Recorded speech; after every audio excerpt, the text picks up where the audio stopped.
Il a choisi le film d'action hongkongais le plus populaire de l'époque et a posé une question très directe. Un gangster hongkongais qui dirigeait les rues d'une main de fer, une légende des arts martiaux qui a changé le cinéma pour toujours. Et une amitié qui défiait le monde sombre du crime organisé. Pendant des décennies, des chuchotements et des rumeurs ont tourbillonné autour de la mort mystérieuse de Bruce Lee en 1973. Les triades l'ont-elles tué? Y a-t-il eu un contrat ordonné depuis les ombres? Parce que j'avais entendu dire qu'il était mort. Que Bruce Lee était mort d'une sorte de réaction allergique à un médicament ou quelque chose comme ça. Maintenant, un ancien membre de la triade rompt le silence après 50 ans. Chan Wyman, autrefois le numéro 2 dans l'organisation criminelle la plus redoutée de Hong Kong, la triade 14K, parle enfin. Ces mots ont du poids parce qu'ils connaissaient Bruce Lee personnellement. Ils se sont entraînés ensemble, ont combattu ensemble et ont navigué dans un monde dangereux où le respect signifiait la survie. Ce qu'il révèle va détruire les mythes entourant la mort de Bruce Lee pour toujours. Le 20 juillet 1973 a commencé comme une journée ordinaire. Bruce Lee a rencontré le producteur Raymond Chow pour discuter de Game of Death. Ils se sont rendus à l'appartement de l'actrice taïwanaise Betty Ting Pei, qui devait apparaître dans le film, pour discuter des détails du scénario et de la planification des scènes. Vers 19h30, Bruce s'est plaint d'un mal de tête. 2 mois plus tôt, il avait ressenti une douleur similaire avant de s'effondrer au travail. Il avait été transporté d'urgence à l'hôpital où les médecins avaient diagnostiqué un œdème cérébral, un gonflement dangereux du cerveau. L'équipe médicale avait réussi à réduire le gonflement et Bruce s'était rétabli.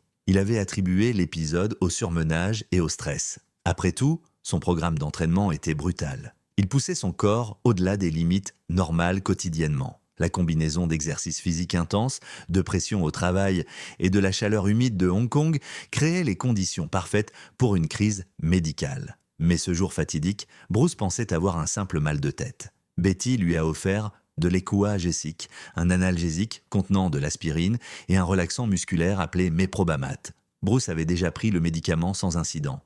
Il a avalé la pilule et est allé s'allonger dans la chambre, s'attendant à se reposer brièvement avant le dîner. Mais il ne s'est jamais réveillé. Bruce Lee a été déclaré mort à l'hôpital Queen Elizabeth. Il avait 32 ans. La cause officielle du décès était un œdème cérébral causé par une réaction d'hypersensibilité aux médicaments. Le coroner a déclaré la mort accidentelle. Mais Hong Kong n'a pas cru à l'explication simple. Comment l'artiste martial le plus célèbre du monde, un homme en condition physique parfaite, pouvait-il mourir d'une pilule contre le mal de tête? Quelque chose ne collait pas. Les théories du complot ont explosé immédiatement et Chan Wyman, l'ancien membre de la triade, qui connaissait Bruce Lee personnellement, s'est retrouvé au centre de la spéculation. Les rumeurs ont commencé avant que le corps de Bruce Lee n'atteigne la morgue. Des chuchotements se sont répandus dans les rues de Hong Kong avec une intensité virale. Les triades et la mafia personnelle de Hong Kong l'ont tué. Ça devait être ça. Le timing, les circonstances, la mort mystérieuse d'un jeune homme en bonne santé, tout pointait vers un assassinat. Les théories du complot se sont multipliées comme des ombres. Certains affirmaient que Bruce avait refusé de travailler dans des films contrôlés par la triade, mettant en colère de puissants chefs du crime. D'autres suggéraient qu'il avait été témoin de quelque chose qu'il n'aurait pas dû voir, devenant une responsabilité. Quelques-uns proposaient même que son enseignement du kung-fu aux Occidentaux avait violé des traditions anciennes, le marquant pour la mort par des maîtres secrets d'arts martiaux. La théorie de l'implication de la triade a gagné une traction particulière en raison de la structure de l'industrie cinématographique de Hong Kong. Tout le monde savait que les syndicats du crime organisé contrôlaient les sociétés de production, les réseaux de distribution et la gestion des talents. Des réalisateurs comme Lo Wei avaient confirmé des connexions avec la triade. L'idée que l'indépendance de Bruce Lee menaçait leur modèle commercial avait du sens logique pour beaucoup de gens. Chan Wyman entendait ces théories constamment. En tant que membre connu de la triade et ami de Bruce, les gens l'approchaient avec des questions. Certains demandaient directement, d'autres impliquaient des accusations sans les dire à voix haute. La pression montait pour que quelqu'un aborde les rumeurs de manière définitive. Alimentant le feu du complot, il y avait l'emplacement de la mort de Bruce. Il est mort dans l'appartement de Betty Ting Pei, pas dans sa maison familiale. Les rapports initiaux ont tenté de cacher ce fait, affirmant qu'il était mort en marchant avec sa femme. Quand la vérité a émergé, cela suggérait quelque chose à cacher. Pourquoi mentir sur l'emplacement à moins qu'il n'y ait une plus grande dissimulation? La présence de Raymond Chow sur les lieux a également soulevé des sourcils. Chow était le partenaire commercial de Bruce chez Golden Harvest Productions. Certains théoriciens ont suggéré que Chow avait des motifs pour éliminer Bruce. Après la mort de Bruce Lee, Raymond Chow a vraiment explosé. Et c'était aussi un type d'héroïne. Après la mort de Lee, Shaw a obtenu le contrôle total de leur entreprise et a énormément profité des sorties de films. Le timing semblait trop pratique. Le DIMMAC, la cible légendaire technique du toucher de la mort, est entré dans la conversation. La légende des arts martiaux anciens décrivait une méthode de frappe de points de pression spécifique pour causer une mort retardée. Certains affirmaient qu'un maître avait frappé Bruce des semaines plus tôt, et les effets se manifestaient enfin. Aucune preuve physique ne soutenait cette théorie, mais elle persistait parce qu'elle correspondait au récit que les gens voulaient croire. Le cannabis trouvé dans l'estomac de Bruce lors de l'autopsie a déclenché des spéculations supplémentaires. A-t-il été drogué ? Quelqu'un lui a-t-il glissé une substance mortelle déguisée en marijuana ? Les rapports toxicologiques ne montraient rien d'inhabituel, mais les théoriciens du complot remettaient en question leur fiabilité. Au fil des mois, les théories sont devenues plus élaborées et plus détachées de la réalité. Ce que personne ne savait, c'est que la vérité viendrait finalement de quelqu'un qui savait réellement ce qui se passait dans le monde souterrain de Hong Kong. L'histoire de Chan Wyman commence dans les quartiers difficiles des nouveaux territoires de Hong Kong. Alors que la plupart des enfants de son âge allaient à l'école, Chan, à 10 ans, apprenait un programme différent dans les rues. Ses poings y sont devenus ses manuels, le Shaolin du Nord est devenu son éducation. À 17 ans, Chan a fait un choix qui définirait sa vie. Il a rejoint la triade 14K, l'un des syndicats du crime organisé les plus puissants au monde. La 14K contrôlait tout, du trafic de drogue aux opérations de jeu à travers l'Asie du Sud-Est. Ils opéraient avec une efficacité impitoyable et la capacité naturelle de combat de Chan le rendait inestimable. Il a gravi les échelons plus vite que quiconque ne s'y attendait. Ce qui séparait Chan des autres voyous de rue était son dévouement aux arts martiaux. Tout en appliquant les règles pour la triade, il s'entraînait sans relâche. Il a étudié le Muay Thai, la boxe et le Kung-Fu chinois du Sud. Ses mains bougeaient avec une vitesse aveuglante. Les gangsters murmuraient que Chan possédait les coups de poing les plus rapides de Hong Kong. Mais la vitesse ne signifiait rien sans compétence, et Chan avait les deux. En 1972, Chan a prouvé sa légitimité au-delà du monde criminel. Il a remporté le championnat de combat de Kung-Fu d'Asie du Sud-Est. La victoire a validé ce que tout le monde savait déjà. Chan pouvait combattre n'importe qui, n'importe où. Et c'est à ce moment-là qu'un autre combattant formidable est entré en scène. La même année, Chan a assisté à une conférence de presse pour un film appelé The Unicorn Palm. L'événement allait changer sa vie. Parmi la foule de célébrités hongkongaises se tenait un homme dont la présence commandait la pièce sans effort. Bruce Lee venait de rentrer d'Amérique et son étoile montait plus vite que quiconque n'aurait pu le prévoir. Les deux hommes se sont rencontrés par l'intermédiaire d'un ami commun. La connexion était immédiate. Les deux hommes étaient petits de stature mais explosifs au combat. Les deux rejetaient la politique traditionnelle des arts martiaux en faveur du combat pratique. Et les deux comprenaient que la vraie force venait de la discipline, pas seulement du talent naturel. Leur amitié s'est formée rapidement, liée par le respect mutuel pour l'art qu'ils aimaient tous les deux. Mais le monde souterrain de Hong Kong regardait cette amitié avec intérêt. Les triades contrôlaient d'une grande partie de l'industrie cinématographique, et l'indépendance de Bruce Lee menaçait leur emprise. Chan se retrouvait pris entre deux mondes, l'empire criminel qu'il servait et l'ami qu'il respectait. Il pouvait sentir la tension monter. Ce qu'il ne savait pas, c'est qu'il n'avait qu'un an pour arranger les choses. Un dicton résonnait dans la communauté des arts martiaux de Hong Kong au début des années 1970. Les coups de pied de Bruce Lee, les poings de Chan Wyman. La phrase capturait quelque chose d'essentiel sur les deux hommes. Ils étaient devenus des légendes à part entière, représentant le summum de différentes techniques de combat. La puissance de coups de pied de Bruce Lee était surnaturelle. Ses coups de pied latéraux pouvaient envoyer des adversaires à voler en arrière. Ses coups de pied crochetés arrivaient sous des angles qui semblaient impossibles. Les témoins décrivaient la vitesse de ses jambes comme surnaturelle. Un moment, son pied reposait sur le sol, le suivant, il se connectait avec la tête d'une cible. Aucun mouvement gaspillé, aucun mouvement télégraphié, juste une pure puissance explosive délivrée avec une précision chirurgicale. Les coups de poing de Chan opéraient selon le même principe, mais avec les mains au lieu des pieds. Ces poings se matérialisaient de nulle part. Les adversaires affirmaient qu'ils ne voyaient jamais les coups venir. Une seconde, Chan se tenait dans une position de combat. La suivante, son poing avait déjà atterri. La vitesse défiait le temps de réaction humain. Les deux hommes s'affrontaient occasionnellement, bien que jamais de manière officielle. Chan regardait Bruce s'entraîner, étudiant ses méthodes avec l'œil d'un véritable artiste martial. Ce qu'il voyait l'émerveillait. Le dévouement de Bruce dépassait tout ce que Chan avait vu. Bruce courait 6 kilomètres, plusieurs fois par semaine, incorporant un entraînement par intervalle avant que le concept ne devienne courant. Il soulevait des poids quand les artistes martiaux traditionnels considéraient en cela hérétique.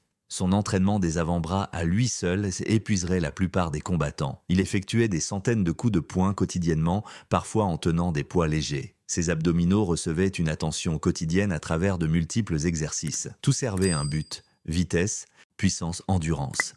Qui gagnerait dans un vrai combat entre eux? Chan lui-même a admis la vérité. Personne ne savait. Les deux hommes possédaient des compétences incroyables. Les deux s'entraînaient avec une intensité qui frôlait l'obsession.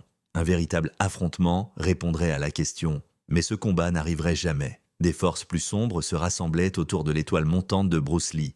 Et Chan était impuissant à les arrêter. L'organisation de la triade 14K remonte ses racines à 1945 lorsque le lieutenant-général Kotsu Wong l'a formée à Guangzhou en Chine. Conçue à l'origine comme un groupe d'action anticommuniste, la 14K servait des objectifs politiques pendant la guerre civile chinoise. Mais la politique a cédé la place au profit, et le groupe a évolué en quelque chose de bien plus dangereux. Quand les communistes ont pris le pouvoir en 1949, des milliers de membres de la 14K ont fui vers le sud, vers Hong Kong britannique. Ils ont apporté leur structure organisationnelle, leur code de loyauté et leur volonté d'utiliser la violence pour le profit. Hong Kong est devenu leur nouveau royaume et ils l'ont divisé en territoires comme des seigneurs féodaux. Dans les années 1950, environ 300 000 membres de triades opéraient à Hong Kong. Ils contrôlaient le trafic de drogue, les opérations de jeu, les réseaux de prostitution et les raquettes de protection. Mais leur activité la plus lucrative impliquait l'héroïne et l'opium du triangle d'or d'Asie du Sud-Est. En quelques années, Chan Waiman est devenu le numéro 2 de la branche Sham Shui Po, l'un des territoires les plus importants de Kowloon. Ce poste portait un pouvoir immense et un danger tout aussi immense. Sham Shui Po contrôlait la scène de la vie nocturne de Hong Kong. Le quartier abritait des boîtes de nuit, des restaurants et des lieux de divertissement qui généraient d'énormes flux de trésorerie. La 14K extrayait un tribut de chaque entreprise, offrait une protection qui ne pouvait être refusée et éliminait les concurrents avec un préjugé extrême. Chan supervisait une grande partie de cette opération. L'influence de la triade s'étendait à l'industrie cinématographique de Hong Kong. Ils investissaient dans des sociétés de production, contrôlaient les réseaux de distribution et géraient les talents. Les réalisateurs qui refusaient de coopérer voyaient leurs projets sabotés. Les acteurs qui résistaient découvraient que les opportunités de carrière disparaissaient mystérieusement. Le message était clair: travaillez avec les triades ou ne travaillez pas du tout. Le réalisateur Lo Wei, qui a lancé la carrière cinématographique de Bruce Lee avec The Big Boss et Fist of Fury, avait des connexions avec la triade. Golden Harvest et Shaw Brothers Studios, les deux grandes maisons de production, maintenaient toutes deux des relations avec le crime organisé. Cette toile d'influence criminelle imprégnait tous les niveaux de l'industrie du divertissement de Hong Kong. La double existence de Chan en tant qu'exécutant de la triade et champion d'arts martiaux lui donnait un accès unique. Il pouvait se déplacer entre le monde souterrain et la société légitime avec facilité, mais cette position le plaçait également au centre des tensions croissantes autour de l'indépendance de Bruce Lee. Le statut de Bruce Lee à Hong Kong transcendait la célébrité normale. Il représentait quelque chose de plus profond pour le peuple chinois. Après des décennies de voir les Asiatiques dépeints comme des méchants ou des acolytes dans les films occidentaux, Bruce les montrait comme des héros. Ces films n'étaient pas seulement du divertissement, c'était une revendication culturelle. The Big Boss a pulvérisé les records du box-office en 1971, Fist of Fury a dominé en 1972. Ce n'était pas de modeste succès, il représentait un changement sismique dans le cinéma asiatique. Bruce Lee est devenu l'acteur le mieux payé de Hong Kong, pratiquement du jour au lendemain. Sa renommée s'est répandue à travers l'Asie du Sud-Est, puis a sauté en Amérique et en Europe. Cette explosion de popularité a créé une situation inhabituelle pour les triades. Normalement, ils contrôlaient les acteurs à succès par des contrats, des menaces ou les deux. Mais Bruce Lee opérait différemment. Il maintenait le contrôle créatif sur ses projets. Il s'est associé avec Golden Harvest de Raymond Shaw, lui donnant une indépendance sans précédent. Les leviers traditionnels de contrôle ne s'appliquaient pas. Chan Waiman regardait cette dynamique avec fascination. En tant que membre de haut rang de la triade, il comprenait le pouvoir de l'organisation. Il pouvait faire disparaître des gens. Il pouvait ruiner des carrières. Il pouvait infliger de la violence sans conséquence. Pourtant, avec Bruce Lee, ils hésitaient. La raison était simple, le respect.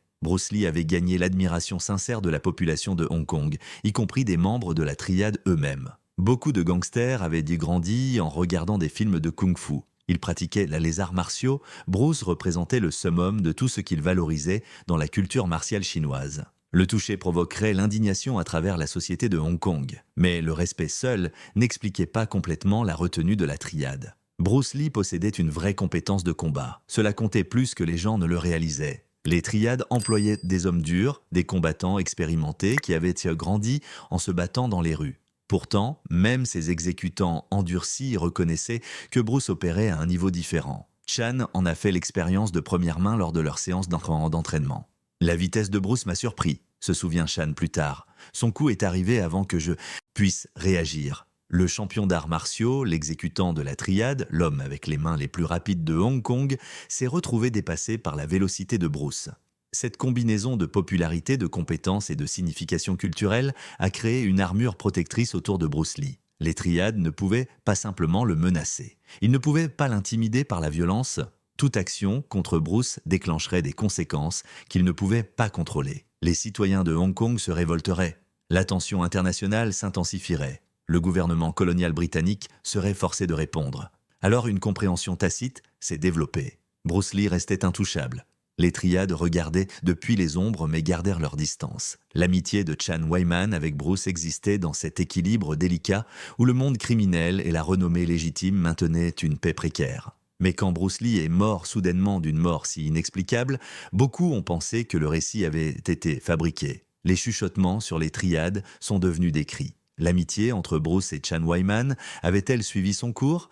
Les triades avaient-elles décidé qu'il était temps d'éliminer Bruce de l'équation pour récupérer leur territoire une fois pour toutes? Un seul homme connaissait les réponses. Et malgré la pression externe et interne, il les a gardées pour lui aussi longtemps qu'il le pouvait. C'est jusqu'à ce qu'il finisse par craquer et révèle quelque chose qui a clarifié l'air pour toujours. Chan Wyman est resté silencieux pendant des décennies. La pression pour parler était constante, mais il a résisté. Discuter des affaires de la triade violait des codes qui s'étendaient au-delà de simples règles organisationnelles. Le silence protégeait non seulement Chan lui-même, mais aussi sa famille et ses associés. Briser ce silence comportait des conséquences. Mais au fil des années devenues décennies, le paysage a changé. Chan avait depuis longtemps pris sa retraite des opérations actives de la triade. Il avait construit une carrière d'acteur réussi, apparaissant dans plus de 80 films.